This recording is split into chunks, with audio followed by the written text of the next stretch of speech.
Olá, aqui é o Judeu Ateu. Aqui é o Iso. E eu sou o Estranho. E este é mais um Mangá ao Quadrado.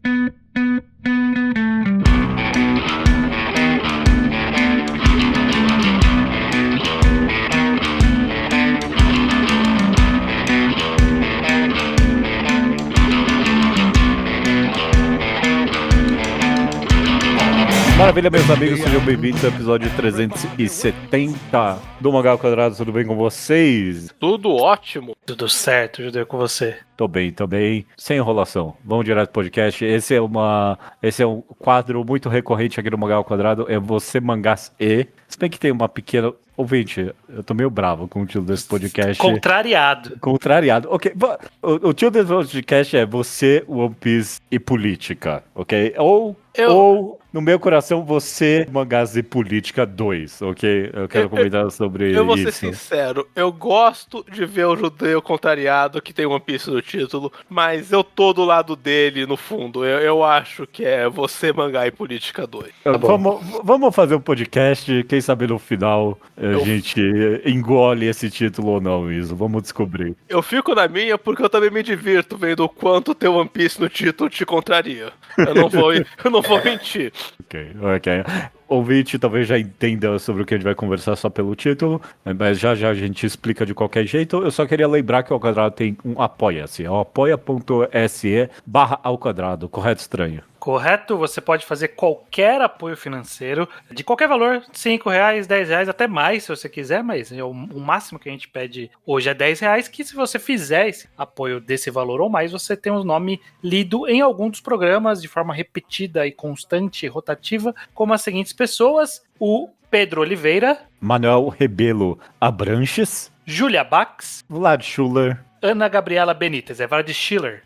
Vlad Schiller, desculpa. Scheller, não era Scheller. O cara participou do podcast, como é que a gente não consegue pronunciar o nome dele? Vocês falaram Schuller todas as vezes que foi a vez dele na votação. Sim, mas eu tava ouvindo um podcast antigo e a gente leu o e-mail e no e-mail ele fala que era Scheller. Okay. Então beleza, Ana Gabriela Benítez, muito obrigado. Muito obrigado. Vamos lá, Você, One Piece e Política, o prelúdio de que esse podcast poderia ter o nome de Você, Mangás e Política 2 é relevante no sentido de que é isso que eu quero comentar. Há muito tempo atrás, agora acho que 5 anos atrás, a gente fez um episódio sobre a percepção... O Você Mangás é o nosso quadro de sociedade, né? Então não é muito sobre o que está no mangá, é sobre como a gente lida com ele fora. O nosso relacionamento com a obra quando ela vai para a sociedade e para o mundo. E naquele episódio, há muito tempo atrás, a gente comentou sobre a leitura política que as pessoas fazem dos mangás, né? E como a gente percebe ela, a pessoa se apropriando ou não, ou como as pessoas de certa posição política podem ter ou não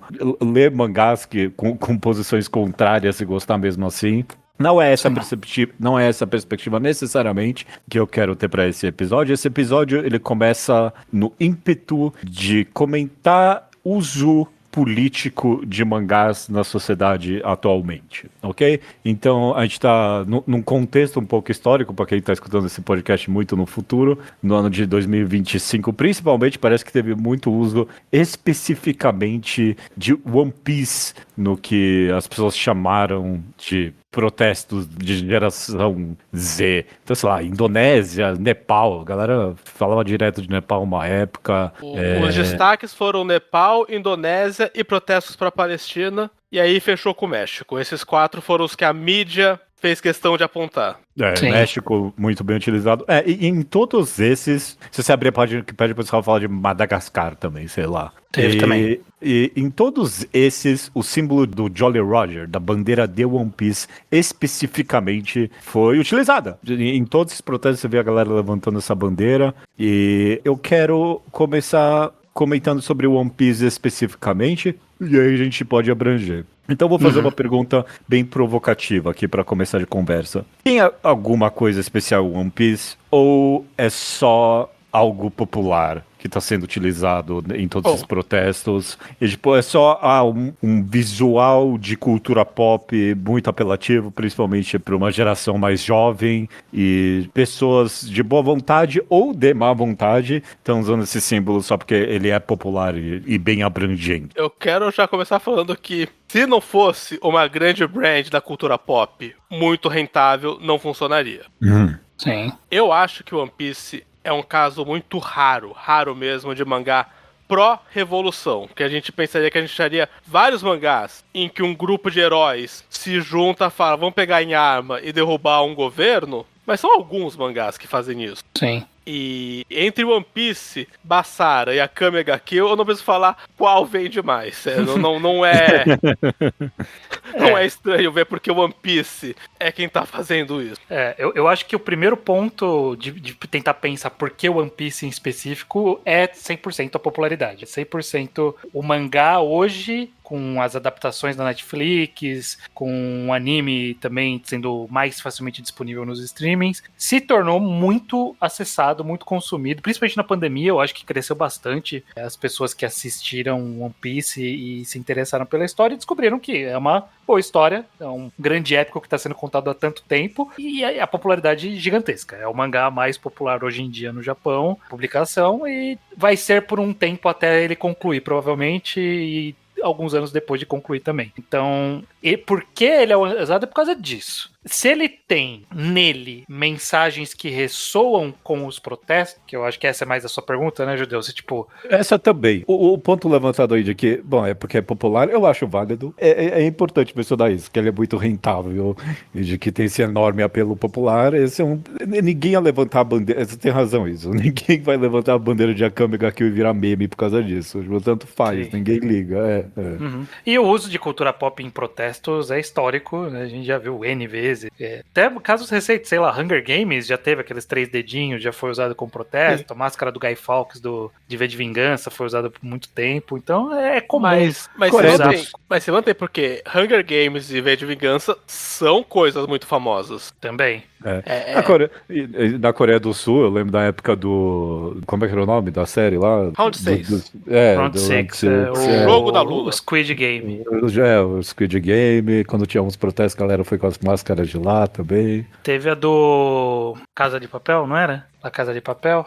Casa de Papel. La Casa de Papel, isso. Teve É. também máscaras com aquele jumpsuit deles que eles usam. Então, é comum usar algum símbolo que é facilmente relacionável com algum tipo de protesto para o seu protesto. Então é por isso. One Piece, o que o Izzy falou, One Piece é uma história anti-governo. A gente vai discutir o que isso significa, que eu acho que é bem relevante, mas é uma história de um grupo de piratas contra um governo mundial autoritário. O mínimo que dá pra falar é que ele é anti-autoritarismo. Seja lá o que significa isso, ele com certeza é isso no mínimo. Então, se você tá lutando contra algo que você enxerga como autoritário, você consegue usar esse símbolo sem problema nenhum, né? Qual era a sua pergunta? Refaz sua pergunta então, Judeu, pra ver se a gente respondeu ela. Não, em parte foi respondido aqui, né? A primeira pergunta é porque One Piece e a questão da popularidade é, sem dúvida alguma, presente, mas não responde completamente, né? Porque tem coisas tão populares quanto One Piece que não estão em protestos, né? Então, sei lá, qual a série mais popular no momento? Não tenho a mínima ideia, sei lá. Stranger Things. Ninguém tá vestido de Stranger Things nesses protestos de geração Z. Não tem uma Wandinha no protesto. Não tem Wandinha no protesto, exato. Toma aí. Então, alguma coisa de especial tem no símbolo do Jolly Roger que foi utilizado em protestos do geral. É só essa questão que eu apontei aqui pra vocês de ele ser vagamente anti-autoritário. Isso é o bastante? Eu acho que é o bastante. Eu acho que são alguns exemplos só que conseguem esse tipo de coisa e a maioria desses exemplos são políticos. Hunger Games é político, V de Vingança é político. O Coringa, isso aconteceu muito com o Coringa, é um filme político. Mas já abrindo para outros mangás logo de cara, porque eu penso muito que aconteceu muito com Kimetsu no Yaiba no Chile, especificamente. Isso me marcou porque eu acompanhei bastante os protestos chilenos, que foi faz uns 3, 4 anos. Uhum. muito Kimetsu no Yaiba, especificamente muito o Inumaru, porque o Inumaru enfrentava o trem e os chilenos acharam que isso era uma grande metáfora entre o pequeno enfrentar o sistema opressivo do Estado. Excelente. E, em grande resumo, por que Kimetsu no Yaiba consegue? Eu acho que se você tem uma noção de bem e mal boa o suficiente pra você pensar, eu sou parecido com os caras do bem e o Estado é parecido com os caras do mal, porque ele é maior, já funciona. É que o One Piece é mais fácil de encaixar porque tem um ar de anti-autoritarismo, de rebeldia mesmo, é. É um mangá muito pró ser rebelde. Sim. Deixa eu só fazer um fact-checking rápido aqui. Quem que você falou que era usado? Inomaru? Eu acho que eu esqueci o nome. Qual é o nome do carinha que é o porco? Cara de porco é o Inosuke. Inosuke. Inosuke. Não tem Inomaru em Kimetsu. Eu tava assim, quem que é Inomaru? Inosuke, eu esqueci os nomes de Kimetsu no Yaiba. Eu peço desculpa pro ouvinte muito fã que quer ver o mangá ser respeitado. Não existe essa pessoa. Eu definitivamente concordo que o One Piece tem algum apelo fácil e quase genérico. Vindo por esse episódio, eu quase quis vir com a opinião de que quem é que liga? Tipo, não é que liga, tipo, tanto faz. Porque é só um símbolo que é popular e é por isso que as pessoas usam e tanto faz, sabe? Mas eu fiquei pensando nos protestos no Brasil especificamente, eu pensei que, mano, toda vez que reacionário faz um protesto, sempre tem um malandro vestido de Batman, sabe? E não é à toa, porque o Batman, ele é o representativo da vontade reacionária, sabe? No mundo dos quadrinhos. Então, tipo, inconscientemente ou não, a pessoa tá pegando aquilo, o que representa pra ela aquilo e utilizando. Eu penso, ainda no mundo dos quadrinhos, a imagem da caveira do... Como é que é o nome? O cara que tem a caveira no peito. Caraca, como é que eu não esqueci o nome? Justiceiro. A imagem do Justiceiro é 100% associada hoje em dia com, sei lá, mercenários, sabe? Com criminosos de guerra e policiais corruptos, sabe? É uma imagem da cultura pop muito bem reconhecida e que, tipo, não é só porque é popular, sabe? Eu acho que, no fundo, esses símbolos representam alguma coisa assim. E o One Piece especificamente, eu fiquei pensando aqui, eu acho que mais do que uma mensagem anti-autoritária, eu acho que o One Piece, ele clama por uma revolução violenta, praticamente. Não sei se uma revolução é a palavra, mas uma mudança, sabe? E uma mudança por meio de violência. E eu acho que no mundo inteiro tem, em alguma parte, o clamor por isso ainda. E eu acho que o One Piece representa bem isso na questão da libertação, de ser um Battle Shonen e tudo mais. Então, sei lá, vindo para esse podcast, eu pensei que eu acho que tem esse apelo da mudança por meio da violência, assim. Não, sem dúvida, você usar um símbolo no protesto ou símbolo em qualquer lugar, você tá simplificando a mensagem que você quer passar. É muito mais fácil você colocar a bandeira do bando do Luffy ali, que tá meio que representando esses ideais do Luffy, pra você simplificar do que escrever uma faixa. Eu sou contra governos autoritários, sou contra aristocratas que escravizam pessoas, sabe? Tipo, simplifica a mensagem da história. Até porque é tudo fácil, porque é uma bandeira pirata já. Você podia não ter um chapéu de palha e só levantar uma bandeira pirata já traz uma sensação contra o establishment. Anti-autoritária. E aí, eu acho que a grande questão é quais são as mensagens que estão embutidas nos ideais do chapéu de palha. E aí, isso que você diz, Judeu, faz todo sentido, que não é que o ideal do Luffy é depor o governo com violência. E sim que é tentar estabelecer um mundo melhor pra todo mundo, nem que pra isso ele precise dar porrada em quem mereça. Sim, sim. É mais nesse sentido. Tanto que há algumas questões paradoxais em One Piece, a gente já conversou em vários programas, de que para todos os efeitos, o Luffy, por exemplo, ele é monarquista em algum aspecto. Várias das ilhas onde ele tá, ele não é contra um governo monárquico, ou seja, estabelecido não por democracia e sim por sucessão de linhagem. Mas se essas pessoas forem boas, tudo bem pra ele. Então, ele tem alguns ideais que você tem que interpretar o que você quer desses ideais, porque ele não é tão direto no que ele diz. Eu não sei se eu chamaria ele de monarquista, mas One Piece definitivamente é um mangá reformista, sabe?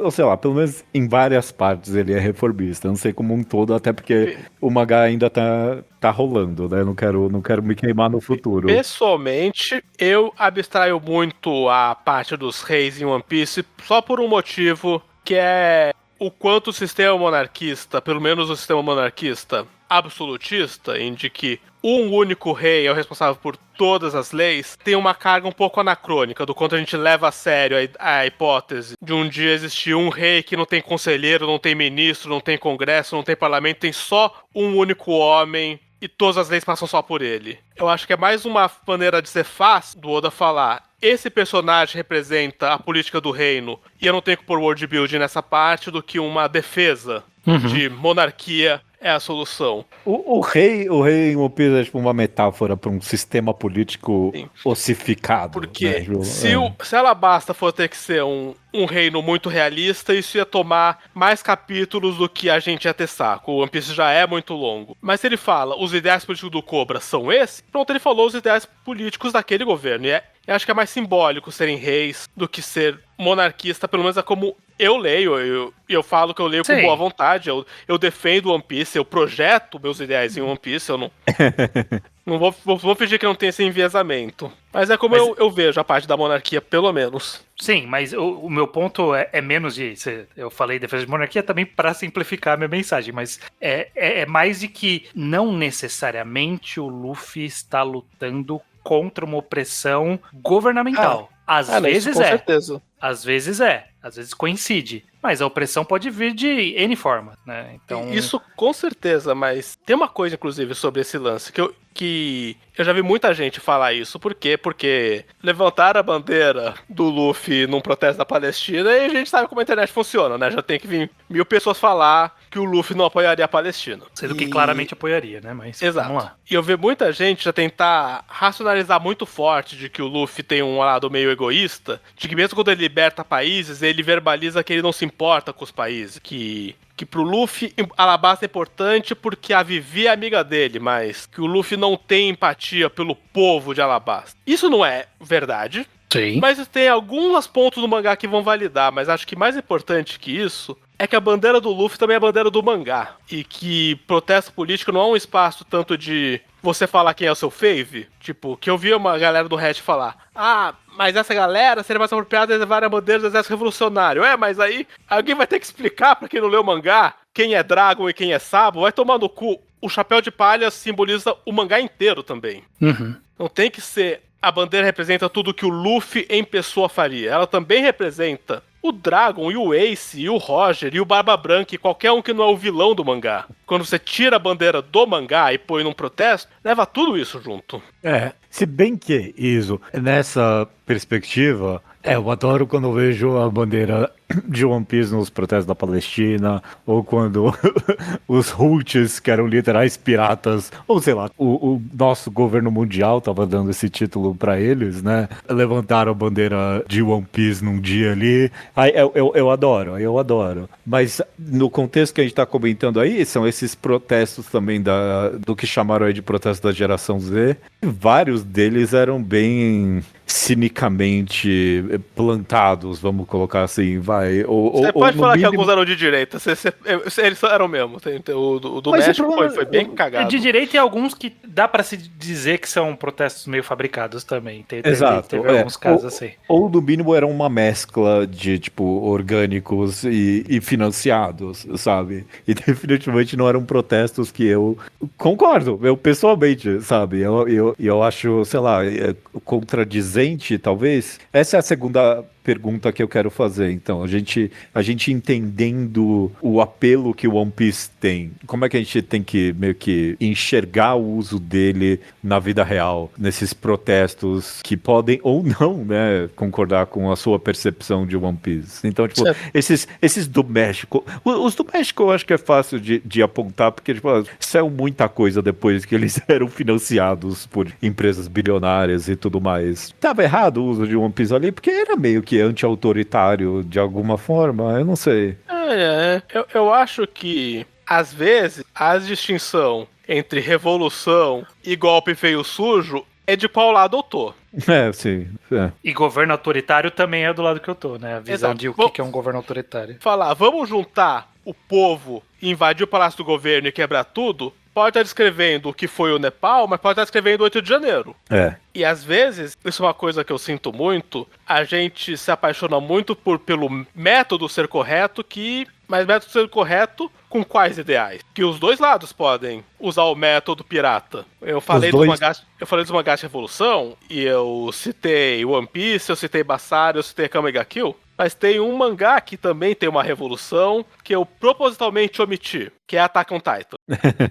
Que o Eren fala, eu cansei da corrupção do rei, vamos juntar uma galera, invadir o palácio e tirar o rei e pôr outro rei. É uma certa revolução, ele mudou o país, eles juntaram a galera, enfrentaram as forças do governo, tomaram o poder. Na primeira metade do mangá, principalmente, não tem todo um arco deles lutando, tipo, contra os burocratas mesmo, né? Tipo, contra dessa os parte velhos. que eu tô falando, é quando tinha aquele cara que era parente do Levi, esqueci o nome dele, meio feio. Não, quem é que liga, pelo amor de Deus. Pois é, então Shingeki no Kyojin é um mangá com uma revolução, e One Piece é um mangá pró-revolução, não quer dizer que toda revolução que possa esteticamente se associar a galera com bandeira brigando com o palácio do governo, eu vá concordar, seja boa. Algumas talvez eu concorde com o presidente, talvez. Ok. Eu acho que no caso específico desses protestos, quando qualquer história defende uma ideologia, mas não tão nominalmente aplicável no nosso mundo, né? Não tem direita e esquerda explícita em One Piece. É interpretativo e tem, obviamente, interpretações que fazem muito mais sentido do que outras, mas é interpretativo. Não é um para um diretamente. Então, na hora que há essa abertura de interpretação do que está sendo escrito lá, você pode projetar a sua visão de mundo naquilo. Então, é o que você falou, Iso. O que é um governo autoritário pra mim? Pode ser que seja, sei lá, Cuba, sabe? Alguém vai dizer que Cuba é o governo autoritário, então se eu for combater o governo de Cuba, eu poderia usar a bandeira do Jolly Roger de One Piece. Por que não? Estou contra o governo ali estabelecido. É aplicável na visão da pessoa que tá usando. E o mangá não nega isso explicitamente. Nega numa interpretação mínima. A gente aqui, sentando conversando, a gente obviamente vai apontar. É muito mais provável que a melhor leitura é essa, por isso e aquilo que a história mesmo diz. Mas ela é aberta. Então não temos como impedir que alguém pegue esses símbolos. A gente tem deputado no Brasil de direita que é fã de One Piece. Ativamente. É verdade. É verdade. Ativamente, usa, Vende cita. a imagem dele como isso, inclusive. Vende né? imagem Filha da puta. Sim, um otário do caralho. Mas ele usa isso porque na leitura maluca dele, ele lê One Piece e ele não enxerga que os ideais que ele defendem são muito mais próximos do governo mundial do que do Chapéu de Palha. Eu acho que ele enxerga, acho que ele é Eu acho que as cínico. pessoas entendem perfeitamente. Eu acho que tentam roubar na maldade, vocês acham? o uso cinicamente mesmo, eu acho que muito do uso, sei lá, não sei, eu não quero falar desses protestos que eu não manjo tanto, mas teve um QB artificial nesses protestos da geração Z, pra mim, de pegar esse símbolo, mesmo assim, mesmo que for só cinicamente, eu concordo com você, estranho, de que, sei lá, essas pessoas não são incoerentes pra mim também, não. Eu acho que é um mangá interpretativo, sim, eu acho que a interpretação dessas pessoas tem a coerência interna delas ali. Eu não acho que elas são incoerentes, eu vou colocar assim pelo menos. A pergunta que eu faço, talvez, é como é que a gente deveria se sentir com isso? A gente devia estar, essa galera não entendeu One Piece, a gente devia estar, tipo, bom, tá aberto à interpretação, o que eu vou fazer? Não é incoerente. Eu acho de verdade que One Piece, nesse caso, porque ele é grande no mundo e é grande pra mim, mas pra qualquer arte, eu acho importante não parar de falar porque a oposição falou sobre o mesmo símbolo. Eu acho que... Não, isso obviamente. Eu acho que, eu acho que acontece demais. Eu acho que acontece demais a esquerda, a direita abraçar Matrix e a gente fica com medo de falar de Matrix de repente. Tá corrompido. A direita tocou, agora é sujo Matrix. Precisou as Wachowski falarem Matrix é uma metáfora trans pra perderem o medo de ter avatar do Neo nas redes sociais. Politicamente, eu acho que a gente viveu uma boa década ou duas até, do medo da apropriação do símbolo, né? Sim. Não, agora estão usando isso, agora estão usando, não pode fazer ok mais, não pode fazer aquilo.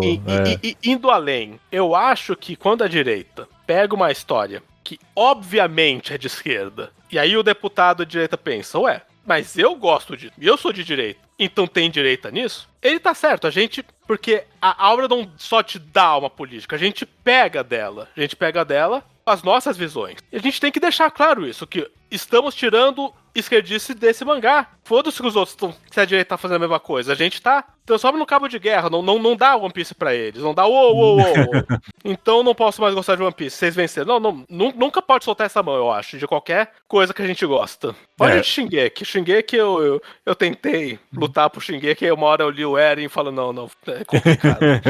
Essa é uma pergunta, talvez. Nunca me recuperei de ter que admitir que Shingeki não tinha salvação, não.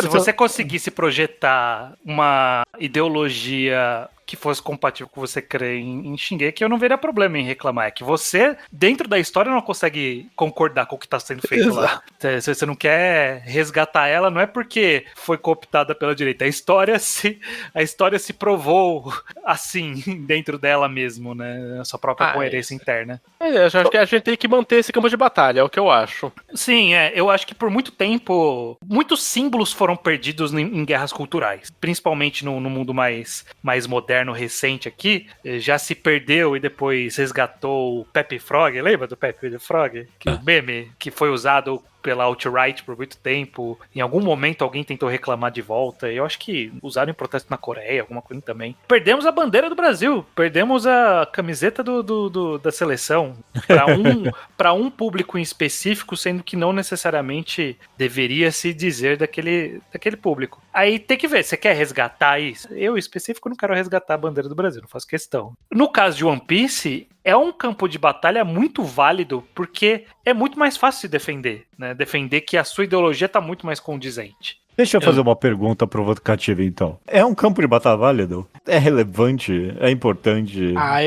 Eu acho relevante. Eu acho que é muito relevante. Eu acho que guerra cultural é relevante. Sempre foi. Não é perda de tempo. Tipo, quem é aquele? Eu acho que pelo contrário, a gente.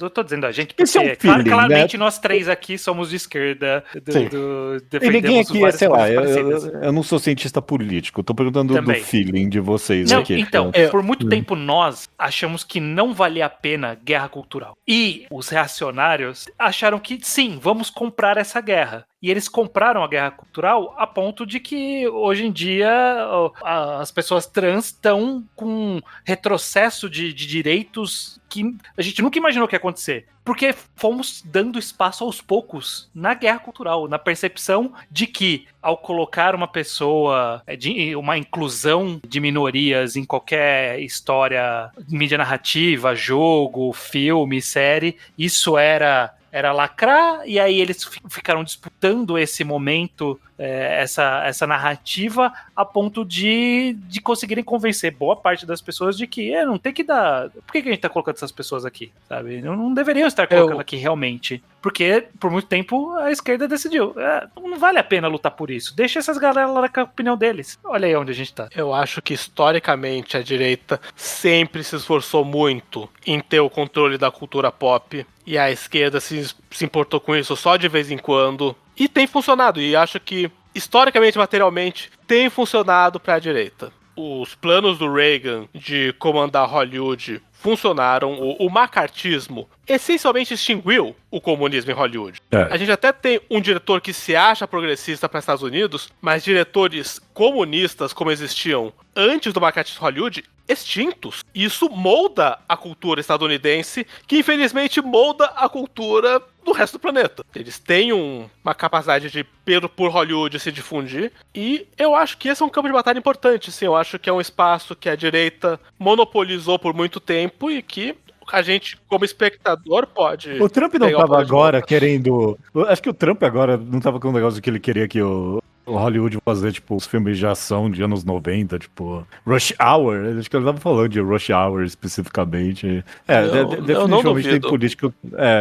Ele queria, tipo, um novo macartismo tem um em motivo Hollywood. pelo qual o segundo nazista mais famoso de todos é o que comandou a parte de entretenimento do Hitler. Bom, tá aí. Bom, vocês com certeza colocaram um ponto aí de que, sei lá, tem algum papel político tudo isso. Mas eu volto pra pergunta então de, sei lá, qual tinha que ser a reação nossa aqui pra esse tipo de coisa? Bom, sei lá, eu tô pedindo uma ação política de vocês. É uma ação política. Assim, o que a gente aqui, gravando podcast, pode fazer... É gravar um podcast, a gente pode gravar um podcast. Eu tô fazendo meu papel aqui.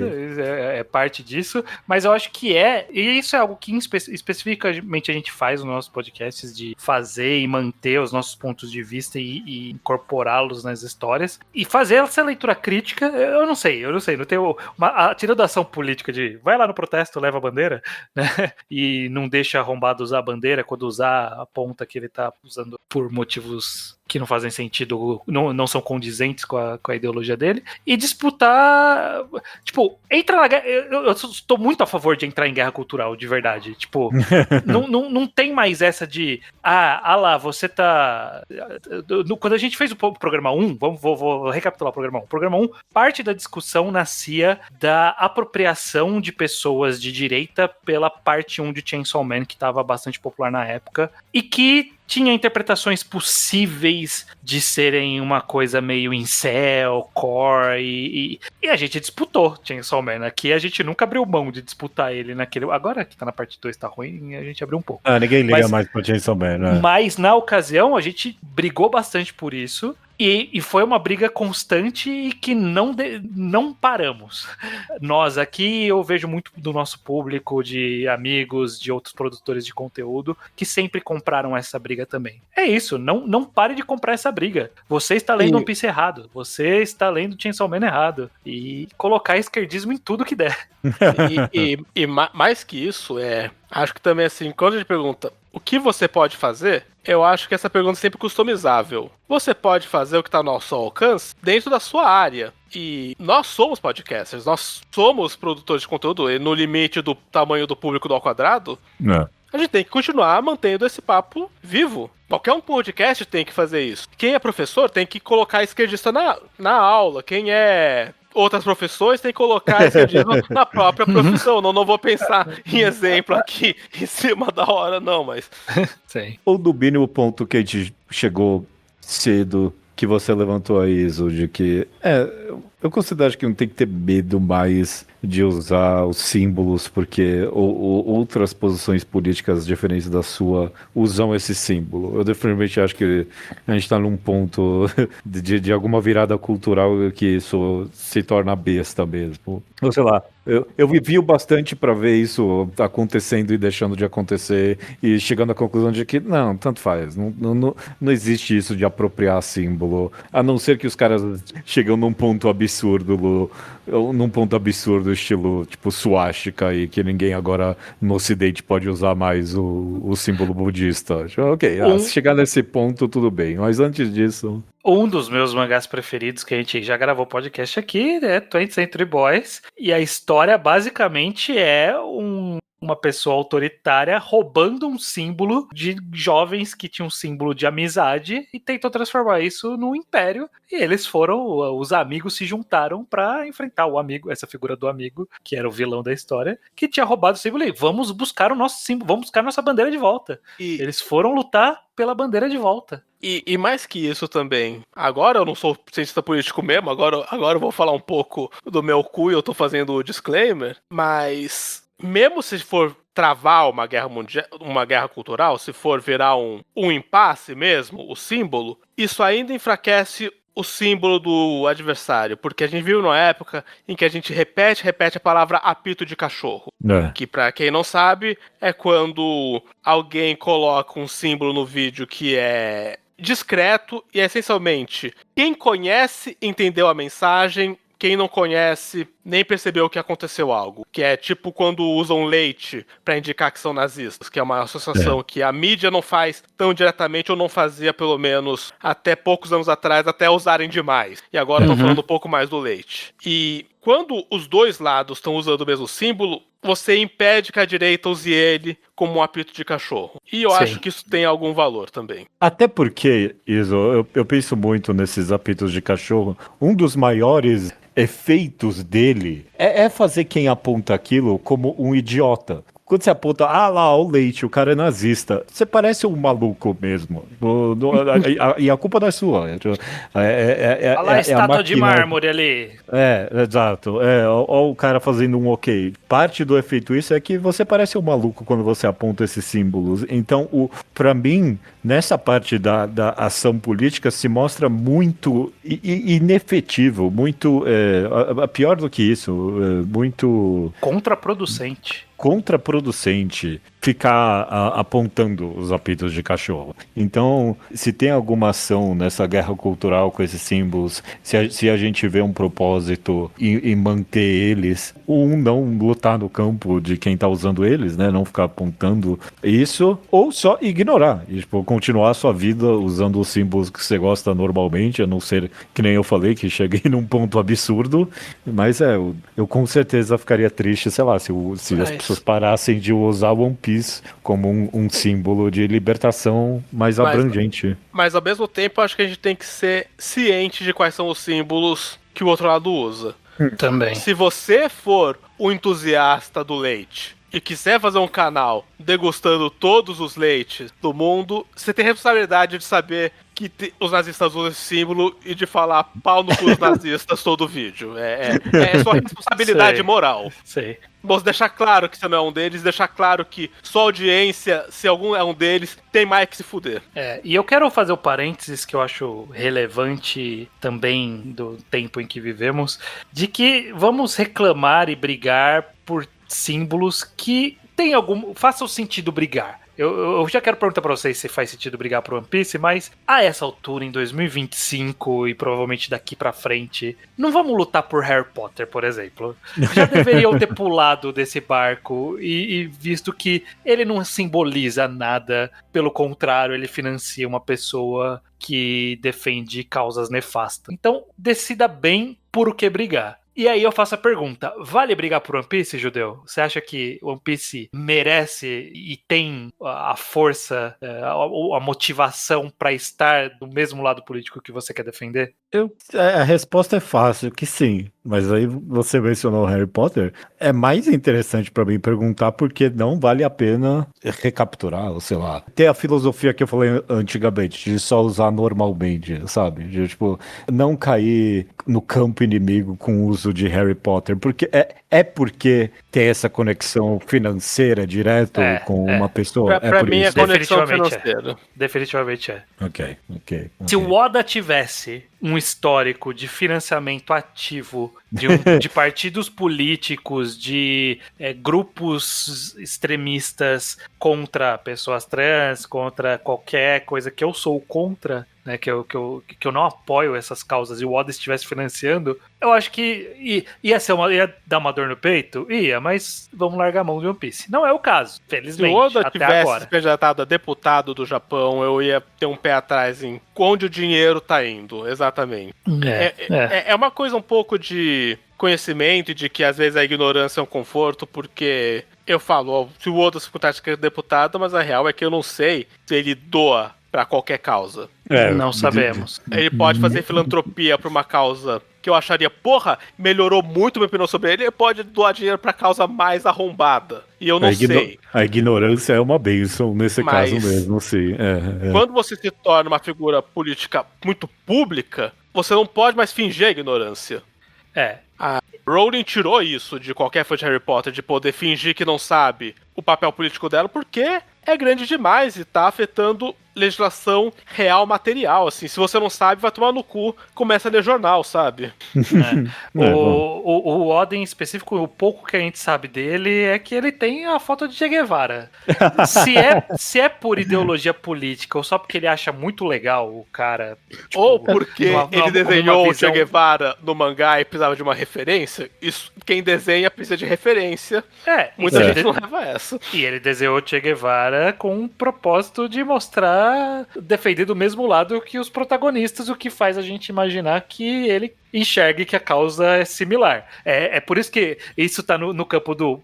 Na interpretação de One Piece, né, na hora que você lê a história e você vê o quão funde-se as ideias e os ideais, os objetivos finais, do que o Luffy meio que vai causar, não porque ele quer causar, mas porque é o caminho natural da luta dele, que é enfrentar o governo mundial. Essa luta do Luffy, ela tem o paralelo com a luta dos revolucionários no mangá, que tem essa inspiração, né, numa luta, não é proletário ativamente, mas tem ideais parecidos ali, a figura do Dragon inspirada no Che Guevara. Eles são cancaradamente codificados como cubanos, tão codificados que eu acho que um dos nossos maiores colonialismos, e eu falo isso também, eu não consigo me corrigir o tempo todo, é que a gente acha que o nome dele é Dragon, e não acho que o nome dele é Dragon, embora dragão em espanhol é Dragon, e ele é claramente um cubano.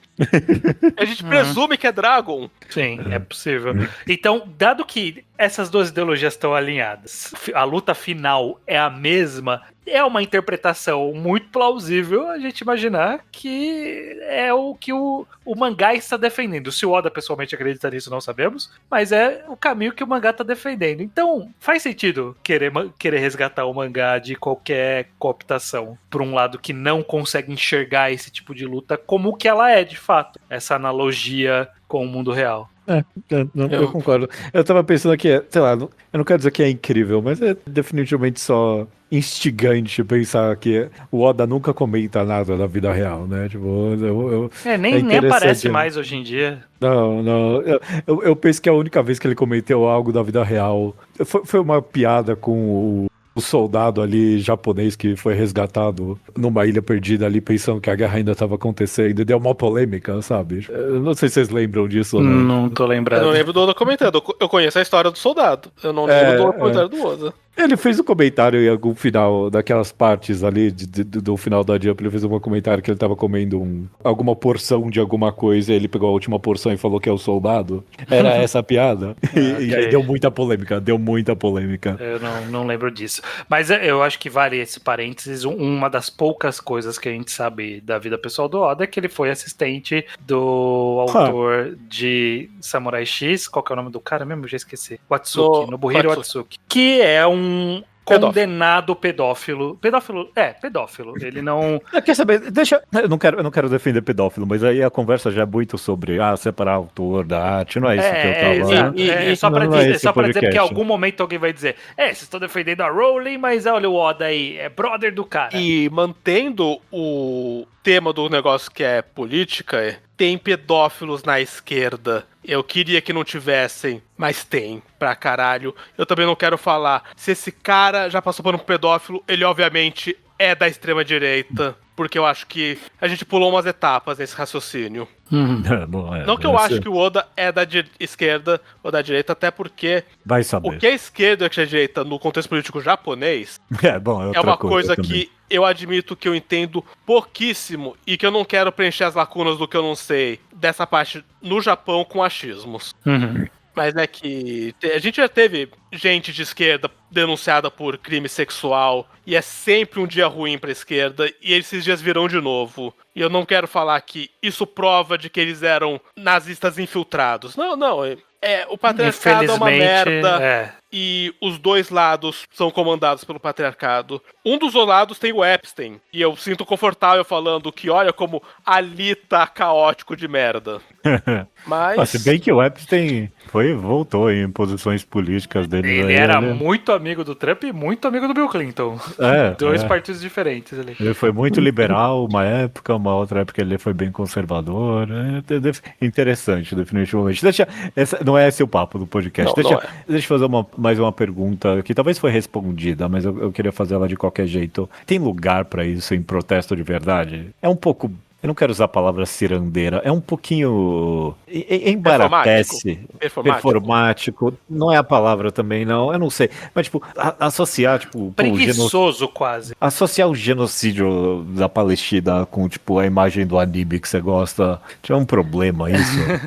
Eu acho que por ele, a gente falou um pouco disso, de que o símbolo ele simplifica algumas ideias. Então, eu acho que a sua pergunta vem de encontro com, será que não tá simplificando demais? Será que não precisava ativamente, tipo, em vez de estar levantando a bandeira do Luffy, tinha que estar queimando bandeira de Israel, sabe? Tinha que estar fazendo uma demonstração mais palpável do que uma ideia abstrata. E eu acho que uma coisa não anula a outra. Eu acho que é parte de uma grande mensagem. Ele simplifica algumas coisas, não deve. Se todo protesto fosse só uma gigante bandeira de One Piece, aí eu ia falar, realmente, tipo, a gente não tá protestando porra nenhuma. Né?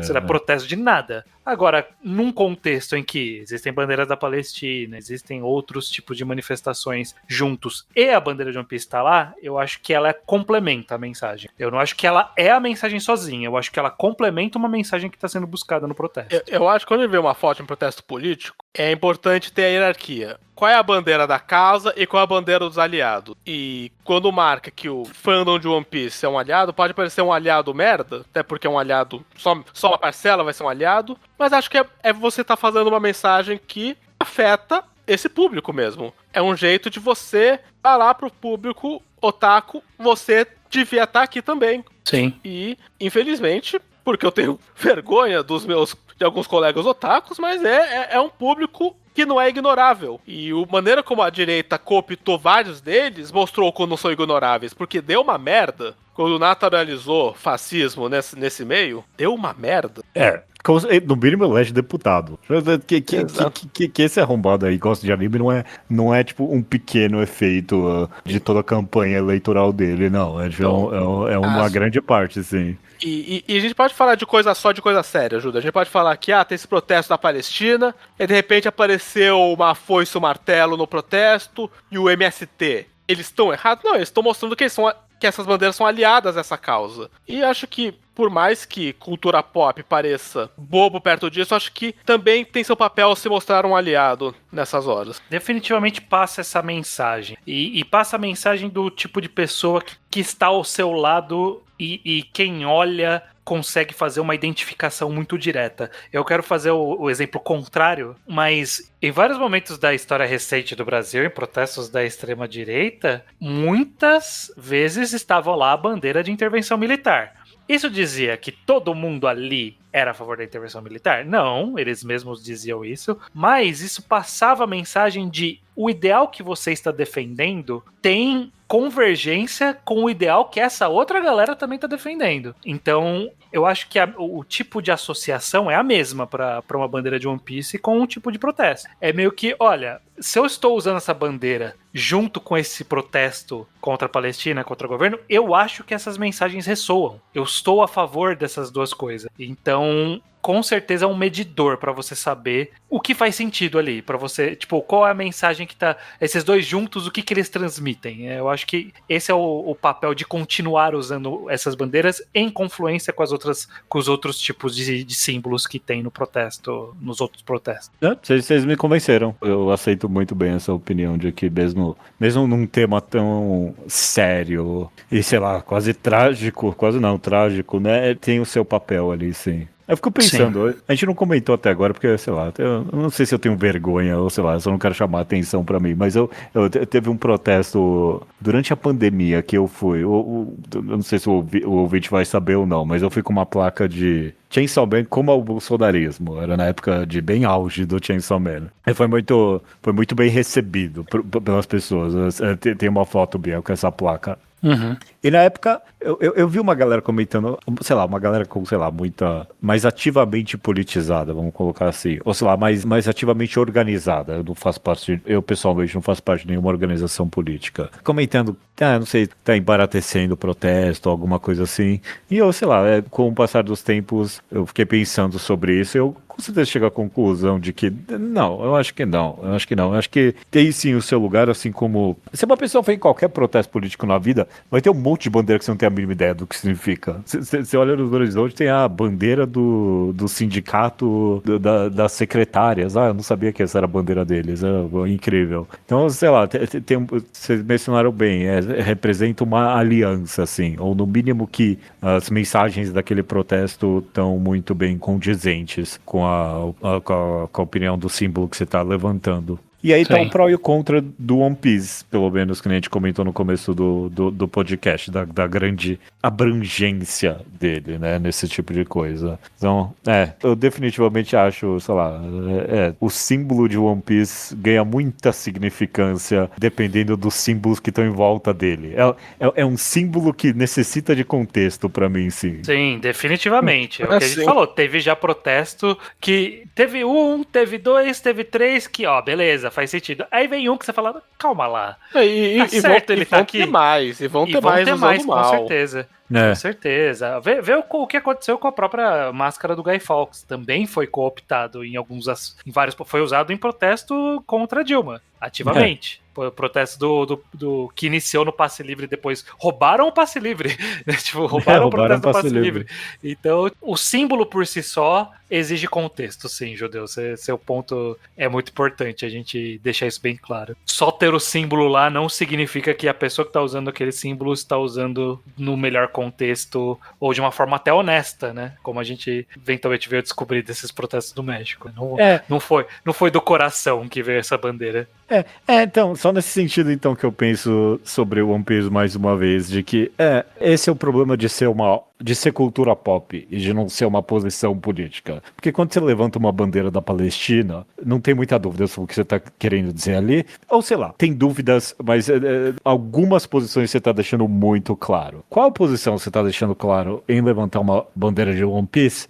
Não muitas, não. Por isso que depende do contexto, depende de outras bandeiras em volta dela. Então, isso não quer dizer que você tem que parar de usar. Significa, eu não sei o que significa, mas é complicado. É isso que significa pra mim. É complicado. Se você vai num protesto com uma bandeira de One Piece, é bom que você saiba quais outras posições estão nesse protesto. Toma aí, isso é interessante pra mim. Então, se você vê a bandeira de One Piece num protesto do México, ou mesmo no Nepal, ou no Chile, ou seja lá onde for, você, como alguém que não tá naquele protesto, não pode imediatamente associar as qualidades que você vê em One Piece com aquele protesto. Essa é uma conclusão importante, talvez, desse nossa conversa aqui. Então, você, consumidor de One Piece, não pode ver a imagem, o símbolo sendo usado e imediatamente concluir sobre o que é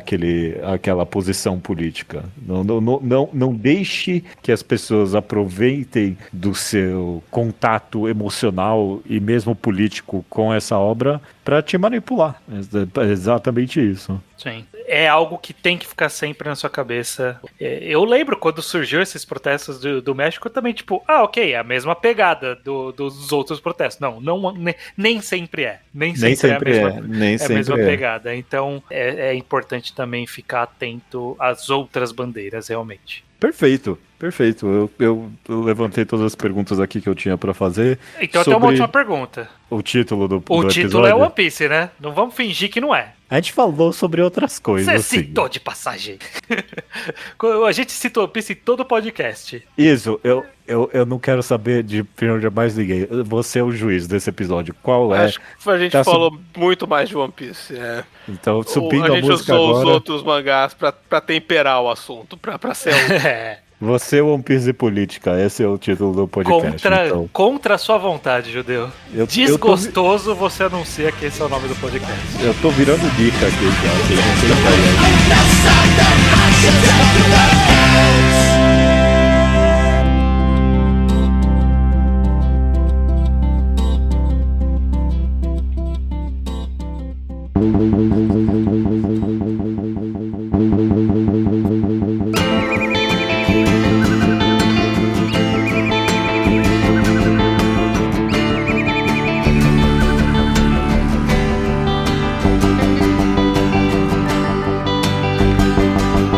recomendação da semana é minha, o Judeu Teu. É sua, Judeu.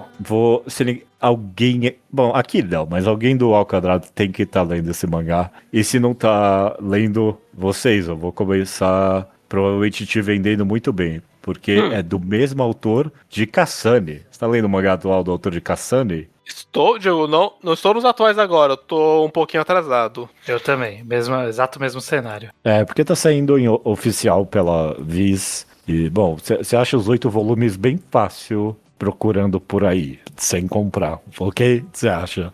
O nome do mangá é Still of the Celestial Shadow, é a tradução que saiu em inglês, ou Taiyo no Tsuki no Hagare. Esse mangá, a premissa dele é de um samurai extremamente pobre, ele não arranja nenhum trabalho, porque ele tem medo de lâminas, ok? Ele tem medo de lâminas, e até um dia no qual, com tanta vontade de se matar, ele basicamente tenta cometer suicídio por policial, sabe? Tipo, ele tenta cometer suicídio por conversar com as pessoas na rua, provocando alguém pra matar ele. Aí a gente descobre que o medo de lâmina dele não vem disso, mas parte do negócio é que lâminas não encostam dele. Tem essa maldição, vamos colocar assim, no qual as lâminas desviam dele, ficam todas tortas. Ele quase morre e quem salva ele é uma mulher que assim que ele acorda, ele casa com ela. Oferece um dinheiro pra ele e essa linda mulher casa com ele. Essa é a premissa inicial do mangá, coisas acontecem depois disso, né, basicamente, e tem muitos apelos esse mangá. O primeiro apelo pra mim é que ele tá no espectro do Mizukami Core. Não sei se vocês concordam ou não. Ele tem uma certa fantasia realista. O mangá é um mangá de época, ele se passa no século XIX, mas ele tem quase um quê de fantasia urbana nele, das coisas estarem bem mescladas no mundo, os poderes que ele tem ali. Ele é um tiquinho Battle Shonen nesse sentido, então tem lutas com poderes, mas eu fico reticente em falar isso porque a dinâmica dele não é muito Battle Shonen, não. A dinâmica dele é esse personagem indo atrás da mulher que ele se apaixonou, basicamente. É uma história de amor meio road trip nesse sentido. Não sei se eu tô vendendo muito bem aqui o mangá, mas ele tem esse apelo de ser uma fantasia urbana muito divertida. Ele tem personagens extremamente carismáticos, eu adoro o protagonista, eu adoro as pessoas que ele vai encontrando no caminho. Personagens, no geral, ele constrói todos tão bem. Todo vilão, toda pessoa que cruza o caminho dele, é todo mundo tão cheio de profundidade, personalidade. E eu tenho amado muito os temas do mangá também. De alguma forma, esse mangá de samurais acaba sendo muito pouco sobre samurai de fato, apesar de que tem um pouquinho. Mas eu vejo muito ele sobre a luta contra o destino, mas colocado numa certa realidade mais natural. Então eu penso muito sobre o papel que te foi colocado na vida, e, tipo, sobre a aceitar ou lutar contra isso. Rima muito com Kasane nesse sentido pra mim. Então tem sido maravilhoso, muito bem pesquisado também. É um mangá de época que o autor adora te falar basicamente, ó, pesquisei isso aqui, na época era assim, tá bom? E todo mundo se comporta como tal. Muito divertido, eu amei, eu tô amando, é muito carismático. Corroborem comigo, vocês estão gostando? Eu gosto do mangá, eu não estou nos atuais porque eu fiquei atrasado alguns capítulos, aí quando eu fui pegar um volume, entrou uma história chata. E aí eu falei, um dia eu volto. Então, foi num cara que aposta os dados ali. Ok, tá, essa parte não foi a melhor... É porque... É que foi longo, eu comecei falando, era rápido, e aí, tipo, ia avançando o volume e não parava a história desse cara, eu falei, não quero mais. Dos dados eu gostei dele, eu gosto dele, eu gosto da menina vidente, que virou a principal companheira do protagonista. Eu gosto muito do foco que tá nos personagens. Eu gosto do vilão da história. Sim, ele é muito bom, sim. O antagonismo ali. De Mizukami Core. Não sei se eu concordo com esse rótulo. Sabe o que é? Eu quero falar que ele é Togeo ni Core. É isso que ele é. Eu sinto ele uma vibe um tiquinho Blade of the Immortal. Com isso aí faz mais sentido pra mim. Faz mais sentido pra mim a comparação do Estranho. Com o grupo dos antagonistas ali serem um conjunto de pessoas que também esse é do mal, mas eu consigo relacionar assim, um pouco com ele. Então eu acho que tem um pouco essa pegada, mais do que Mizukami até. Pô, se Blade of the Immortal a gente perdoa os estupradores, não vai perdoar a galera aqui? Não vai perdoar o psicopata, que é o líder do grupo? Não vai perdoar o anticristo? Eu não acho que eu perdoei nenhum estuprador em Blade of the Immortal. Também Eu não. tô de sacanagem, eu tô de sacanagem. Porque Você puxou a memória, ué? em Still of the Celestial Shadow, especificamente, ele me conquistou muito na menina inseto. Eu fiquei tão triste com a história da menina inseto. Eu adorei ela, eu gostei muito logo no começo. Sim, são bons momentos. Então um bom... Tô reticente em chamar ele de Battle Shonen, é porque veio do cara do Kassane, e tipo, normalmente de um tipo... É uma mulher o Kassanis. Calma aí. Desculpa, ok. É porque veio da mulher de Kassane, e tipo, normalmente de um... É o oposto normalmente, né? Você faz o contrário, você vai do Battle Shonen pro drama psicológico, você não faz o caminho contrário, não. Mas ele é um Battle Shonenzinho, assim, não é mentira, não. Mas essa aí nem tá na Big Comic Superior, mas a pegada, o espírito é esse. Beleza, Judeu, muito bom. Recomendação, então, novamente o nome para deixar registrado. Eu vou chamar o título em inglês mesmo, Still of the Celestial Shadow, ou... Como fica em português? Metal das Sombras Celestiais. Metal da Sombra Metal Celestial. não, né? Steel é metal? Steel não é metal. metal. Eu é metal. Pelo menos do Pokémon, Steel é metal. Aço. Ou ferro, né? Não, ferro é Iron, né? Então é aço. Aço da Sombra Celestial. Muito bom, beleza. Fica então essa recomendação. Até semana que vem. Até semana que vem.